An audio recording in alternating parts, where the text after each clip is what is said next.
একজন নারীকে তারা ক্যান্ডিডেট করেছেন যিনি হিজাব করেন না। এবং একটা সংবাদ সম্মেলন আমরা অবিশ্বাস্যভাবে দেখলাম, দুই ক্যান্ডিডেটের মাঝখানে উনি বসেছেন। উনি একজন সম্পাদক ক্যান্ডিডেট, উনি তো মাঝখানে বসার কথা না। শিবির জিতেছে, শিবিরের বা জামায়াত ইসলামের রাজনীতিটা কিন্তু হেরেছে। মানে আমি শিবিরের গঠনতন্ত্র পড়ছিলাম, সেখানে তাদের যে লক্ষ্য তার মধ্যে সব কিছু হচ্ছে কোনো না কোনো ফর্মে ইসলামকে কিভাবে আপনি সমাজের মধ্যে ইনকর্পোরেট করবেন। শিবিরের 36 দফা ম্যানিফেস্টো দিয়েছে ঢাকা ইউনিভার্সিটি ডাকসুতে, একটার মধ্যেও এই জিনিসটা নেই। ওয়েলফেয়ার এবং আপনি যা যা বলছেন, চাকমা শুধু না, একজন নারীকে তারা ক্যান্ডিডেট করেছেন যিনি হিজাব করেন না। ওনাদের কিন্তু অন্য হিজাব করা নারীরাও ছিলেন।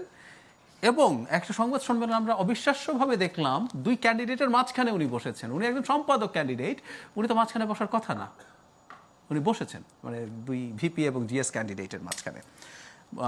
রায়ের বাজার বৌদ্ধভূমিতে যাওয়া, তাদের যে কিন্তুগুলো আছে সেগুলো তারা আপাতত আমি মনে করছি রাজনৈতিক কারণেই সেটা করছে। এটা করায় খুব সমস্যার কিছু আছে তাও না। রাজনৈতিক দলগুলো সবসময় যে তার মনের ইচ্ছে মতোই সব করবে, এটা আমাদের দেশে না, সারা পৃথিবীতে পলিটিক্যাল রেটরিক্স থাকে, মুখে কি বলে বা আচরণে কি করে, অনেক কিছুই দেখা যায় যে তিনি যা বাস্তবে সেটা তা করেন না, কারণ তাকে মানুষের সাথে কমিউনিকেট করতে হয়। কিন্তু একটা মজার জিনিস আছে, এটা করার মাধ্যমে জামায়াতে ইসলামী প্রকারান্তরে স্বীকৃতি দিচ্ছে মুক্তিযুদ্ধ ইজ অ্যান ইস্যু।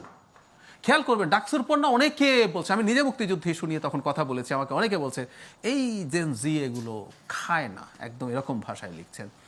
তাই যদি হবে ওনারা গেলেন কেন? তার মানে এটাও যে একটা ইস্যু, এটা দিয়ে যেন তারা সাফার করছেন, যাওয়ার মাধ্যমে তার স্বীকৃতি দিলেন।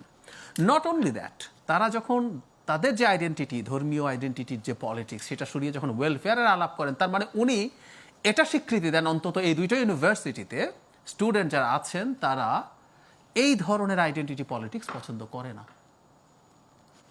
আপনি ইসলামী রাজনীতির কথা যখন বলবেন, কিন্তু আপনি যখন একজনকে নমিনেশন দিবেন যিনি হিজাব করেন না, তাদের ছাত্রী সংস্থার নারী স্টুডেন্টরা নেকাব করেন, শুধু হিজাব না নেকাবও করেন, তো সেখানে আপনি এরকম একজনকে দিচ্ছেন, তার মানে আসলে জামাত বা শিবির তাদের নিজের রাজনীতিটাই যে এফেক্টিভ না তা প্রমাণ করলেন। আমি বারবার এটা বলতে চাইছি, না হলে তো উনি সব ওই ওনার মতো যেসব রাজনীতি এতদিন ছিল সেগুলোর কথা বলতে পারতেন, বলেননি।